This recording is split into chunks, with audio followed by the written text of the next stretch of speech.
This is the CBS Evening News.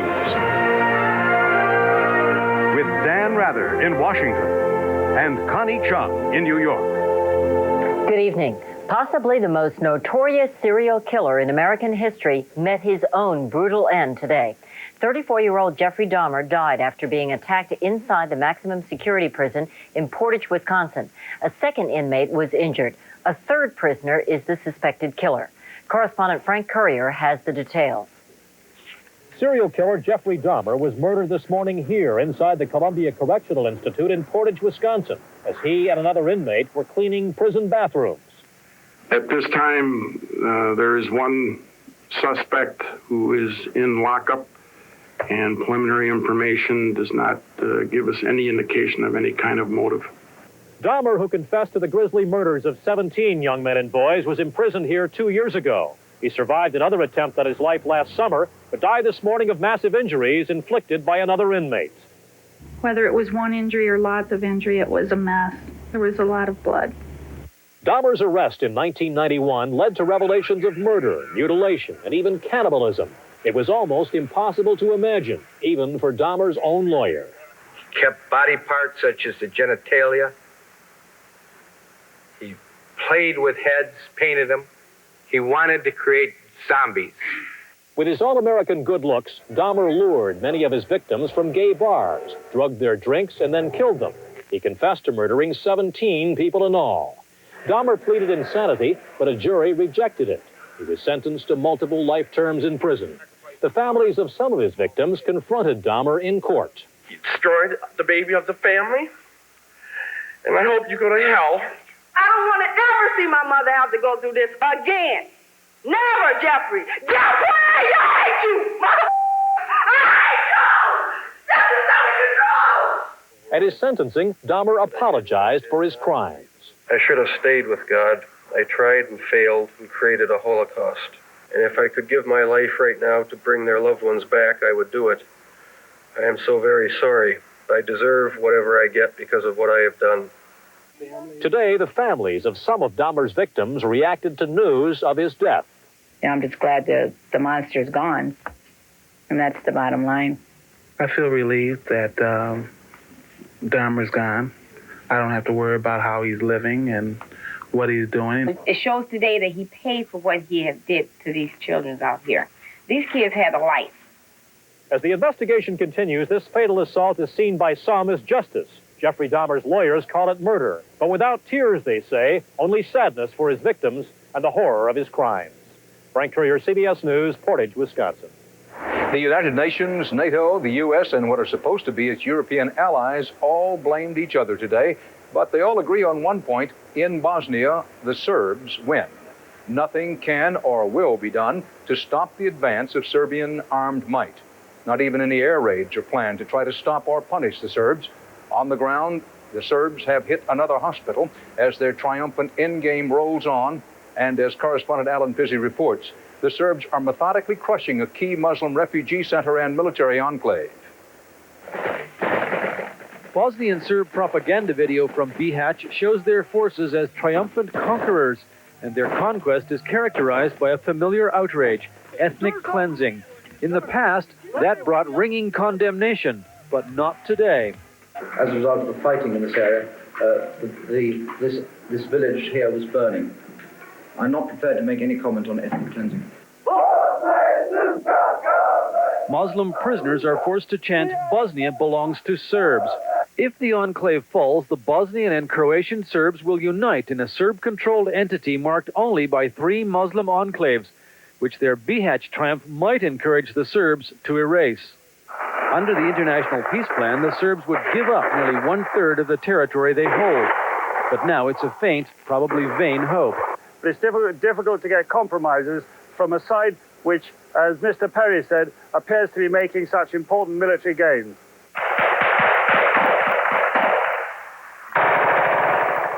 That Croatian Serbs weren't stopped from entering the Bihać fighting is cited by Bosnian government officials as one more sign of UN indifference. That's all we have. We have UN resolutions which specified procedure for UNPROFOR and for NATO.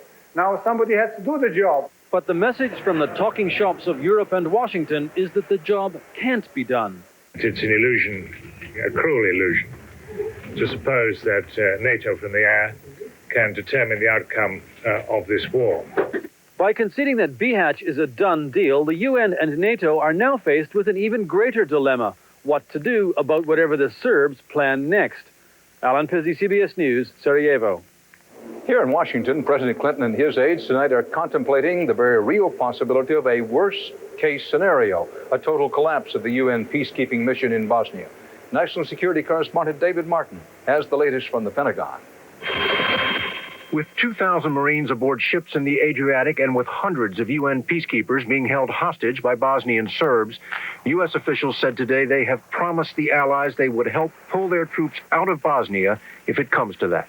If any of the countries with forces in the UN need some assistance in removing and come to the U.S. for help, we would certainly seriously consider that request. That would require the Clinton administration to do what it has so far refused to do: put American combat troops on the ground in Bosnia. The administration is opposed to a UN pullout, but admits the current strategy is not working. We see no action underway today which will lead to a peace. The peacekeeping operation seemed to reach a dead end when the UN refused to call in NATO airstrikes to stop the Serb offensive against BHATCH. The U.S. wanted airstrikes, but Britain and France refused for fear the Serbs would retaliate against their troops in Bosnia. The dispute has become so divisive, a growing number of voices say it's time for NATO to cut its losses. If we're not going to use massive force from the air, then I think what we have to do is basically decide we're going to tell the British and the French that they ought to leave. President Clinton's national security advisors met this afternoon at the White House to go over a dwindling list of unappealing options. One unappealing option is to award the Serbs additional concessions in return for a peace agreement. That might at least silence the bickering among the NATO allies, and as one official said, if the Clinton administration has to choose between saving NATO and saving Bosnia, it will save NATO. David Martin, CBS News, the Pentagon. Correspondent Rita Braver is at the White House, where President Clinton faces a foreign policy crisis over Bosnia and the humiliation of NATO. Rita? Dan, much to the dismay of many here, Bosnia has forced its way to the front and center of the White House agenda. The president would much prefer to spend his time solving his domestic political problems. Even as the national security team was here, there was also a gathering of defeated Democratic members of Congress to talk about what to do after the disastrous election. But on Bosnia, the administration is in the awkward position of trying to solve a problem that really has no good solution. The U.S. will try to push for a ceasefire and even try to get Boris Yeltsin to help put pressure on the Serbs, Dan. Rita Braver live at the White House. And still to come on tonight's CBS Evening News, Newt Gingrich talks about Bosnia, Hillary Clinton, and a lot of other subjects. And also ahead, Eye on America. Was it murder or suicide? New evidence tonight in the mysterious death of a government germ warfare expert.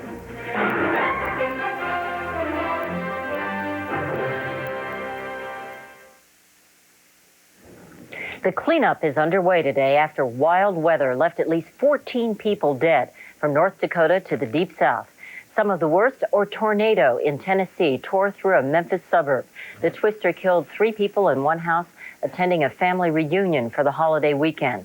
The tornado also destroyed or damaged whole blocks at a time. Farther north, icy roads and blowing snow were the problem. In North Dakota, South Dakota, Sioux Falls looked more like snowfalls. There and in many parts of the Midwest, it was beginning to look a lot like Christmas instead of the first Monday after Thanksgiving. Dan?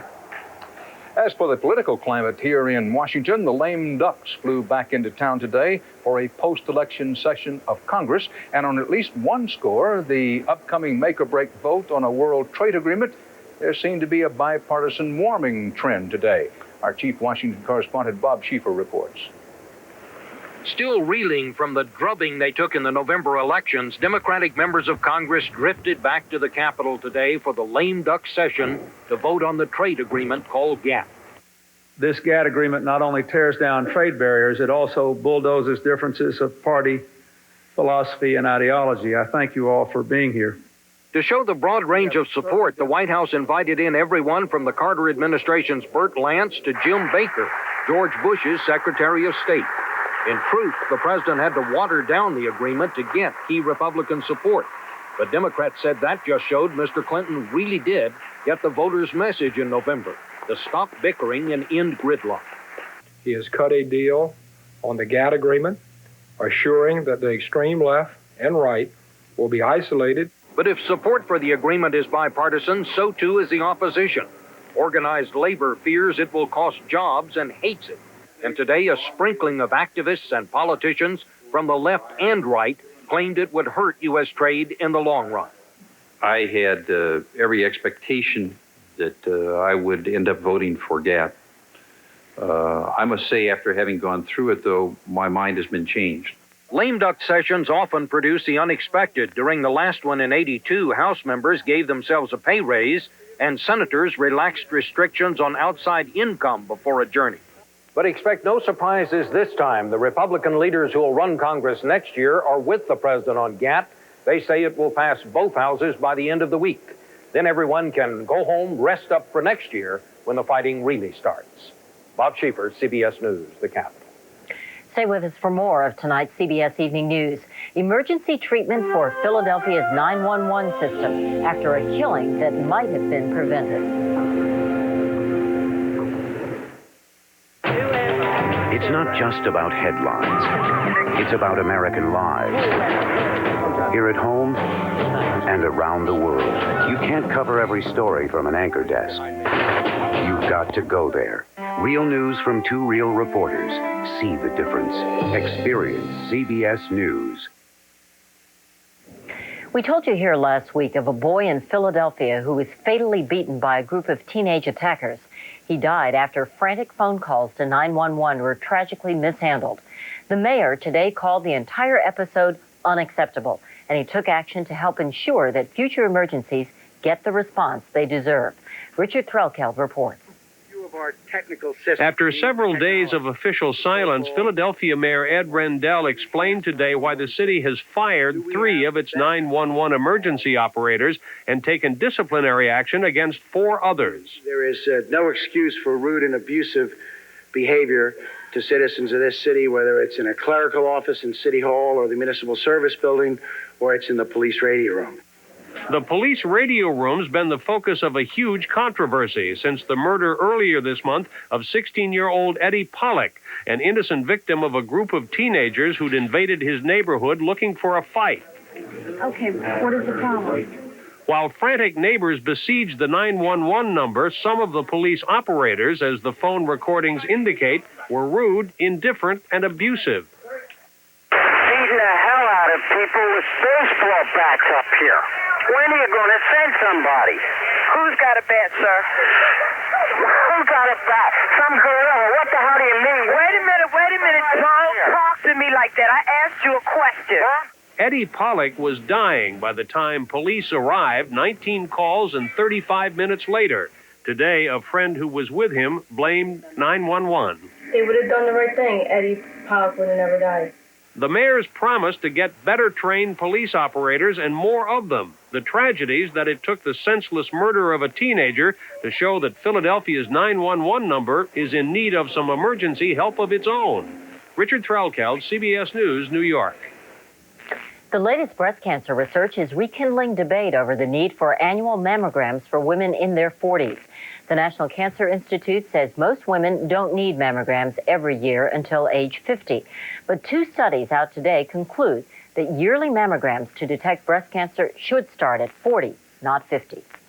A killer executed in Texas a year and a half ago now has a permanent afterlife in computer cyberspace. Joseph Jernigan left his body to science, and the National Library of Medicine today showed off the results.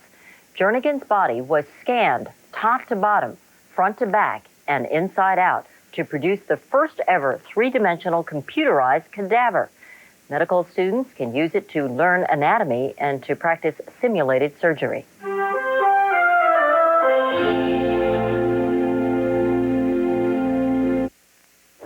Here in Washington, attention goes beyond this week's lame duck session of Congress to the next Congress when Washington's new Republican power brokers take command. One of them is House Speaker-to-be Newt Gingrich. In a one-on-one interview today, Gingrich had strong views on many subjects, including the action of the UN and NATO or lack of action in Bosnia. Here's a case where the UN has stopped the Bosnians from arming themselves, stopped the introduction of heavy equipment. The Serbs have been overwhelmingly helped by Serbia. And so the aggressors are being, in effect, placated and aided by the United Nations. So you would favor lifting the arms embargo? Absolutely. Do you favor considering strategic bombing targets inside Serbia itself? I don't think you need to do that, but I would favor for an interim doing whatever it takes to slow down the Serbs while the Bosnians arm themselves. But the goal here is to allow Bosnians to protect Bosnia, not to use Americans or Germans or French or English.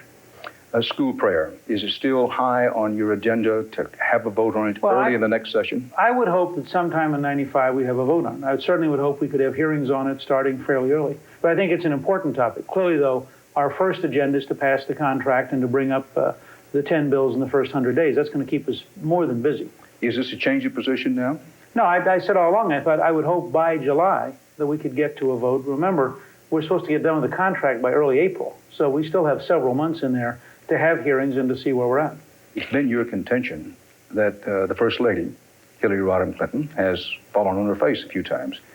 What do you think her role should be over the next 2 years? My advice would be simply to look at Eleanor Roosevelt, look at people who've been very effective as First Lady, and then carve out a very specific area that she wants to really work on and do so in an open, bipartisan way. And I think she'd be very effective.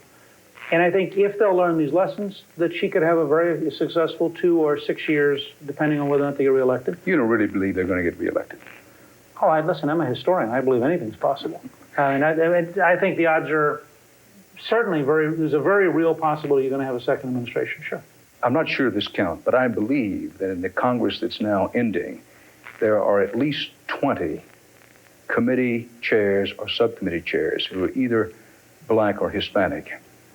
In the incoming Congress, will there be any? I'm not sure there'll be any because of seniority. I mean, the truth is that our incoming members tend to be younger. Our incoming members who are black or Hispanic or Asian tend to be younger and newer than the Democrats. And so they may not be as high in seniority. But they are going to have very active roles. I think you're going to see them on the floor a lot. But I want to make sure I understand. You think we may have a situation in the new House in which there will not be a single committee or subcommittee chairman who's black or Hispanic? I think that's possible. Congressman Gingrich also had a prediction on the World Trade Agreement, GATT, a trade deal he supports. Gingrich says he believes there are now enough yes votes for passage by the House.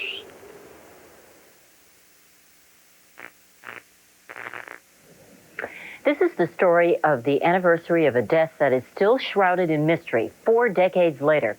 It was in 1953 that a U.S. Army germ warfare expert took his own life. At least that's what the CIA says. But his sons have always suspected otherwise. Today, forensic scientists gave their opinion. But is the case closed? Anthony Mason has more in tonight's Eye on America. 41 years ago today, Dr. Frank Olson died suddenly and strangely in the early hours of the morning. For 41 years, the CIA has said the germ warfare scientist committed suicide, hurling himself from the window of a New York City hotel, 13 stories to the street below. But the facts in a new investigation, says forensic expert James Starrs, leave me on the brink of saying there is a homicide. There's a significant fracture. Today, Professor Starrs and a team of scientists revealed the results of a 6-month investigation. At the request of his sons Eric and Nils, Dr. Olson's body was exhumed this summer. A complete autopsy was done. While the scientific evidence is not conclusive, Professor Starrs says the homicide hypothesis is the strongest of the lot. The facts are few. In 1953, 9 days before his death, Dr. Frank Olson was given LSD, unwittingly, as part of a CIA experiment. He reacted badly, becoming depressed, blurting out secrets uncontrollably in public. Dr. Olson was brought here to New York to get psychiatric help. In his hotel room at 3 o'clock in the morning on November 28th, the CIA officer who'd accompanied him said he awoke to the sound of Dr. Olson diving through a closed window and drawn shade to his death. So what we're seeing here would be the suicide scenario. At Engineering Animation in Ames, Iowa, they've reconstructed a variety of scenarios to explain Dr. Olson's fall. If Dr. Olson was thrown out the window, could he have landed where he landed? Yes. The suicide scenario, the leap through a closed window and drawn shade, Professor Starr says simply doesn't add up. Suicidal acts from heights are not committed in this fashion. This is not only atypical, it is almost extraordinarily unique. The CIA officer in the room with Dr. Olson the night he died, Robert Lashbrook, declined to be interviewed. The man in charge of the CIA's top-secret LSD tests in the 50s was Dr. Sidney Gottlieb. And if he were to talk, there would no longer be any mystery. But Dr. Gottlieb also declined to be interviewed. I'm not a bit interested in participating in a media event. I can understand being used to entertain people. This is not entertaining. This is a matter of great suffering for the Olson family. I'm very compassionate about it. I want to study the report and decide what I want to do. Eric Olson is now considering suing the government to get some answers. Today, the scientist said there are so many more questions in a case which many seem to wish would have stayed buried with Frank Olson's body. In Washington, I'm Anthony Mason for Eye on America. And that's the news. Tomorrow on CBS This Morning with Harry Smith and Paula Zahn, a look at the life and death of Jeffrey Dahmer. This is Dan Rather in Washington. Connie and I will see you again tomorrow night. Good night. Good night. Good night, Dan. Good night, everyone.